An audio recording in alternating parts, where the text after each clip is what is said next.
Well, after a few days of back and forth, TikTok is back, at least for the next couple of weeks. Now, whether this is good or bad for the country's defense, I can't speak to, but from a marketing standpoint, there are all sorts of interesting ramifications.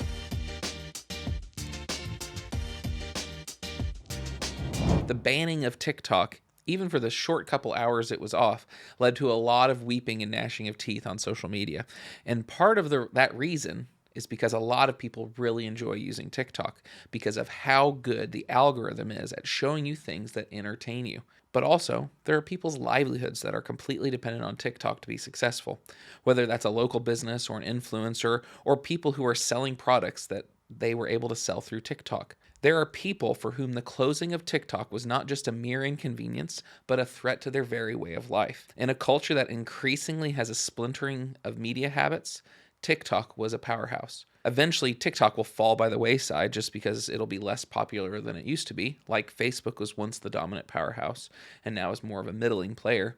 Social media is subject to trends. So what are some marketing lessons that we can learn from the closure of TikTok? There's a fundamental difference between media that is rented and media that is owned. In our world, we tend to think that we own a social media channel that we use.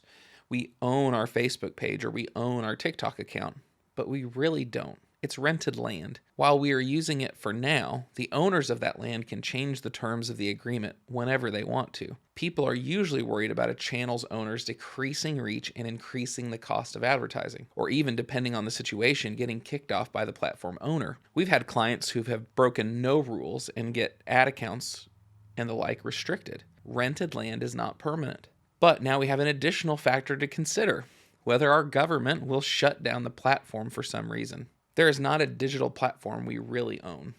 Even our website is hosted on other people's servers, and our domain addresses rely on the DNS servers of the internet to get web traffic. But we do have more ownership over our website, over our email list, and over things like text message lists. Even things like Vimeo and YouTube have more of an ownership stake in them. Now, some of the content may be limited in where it can reach based on that platform, but we still have a way to distribute information.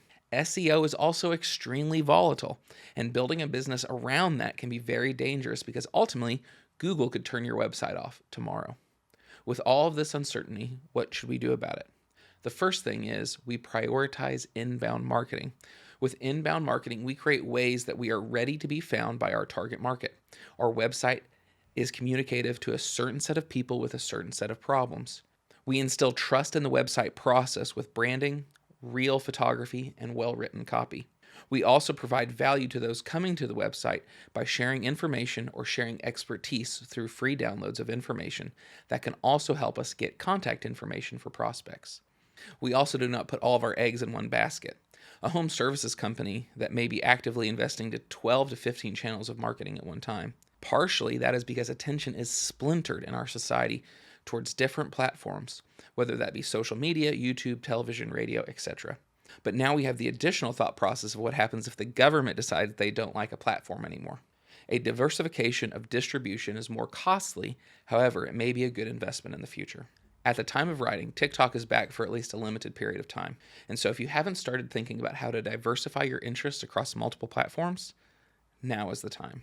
Not all content will perform the same across all platforms. Not all content will work at all on each platform, so having a structured set of goals for each platform is helpful.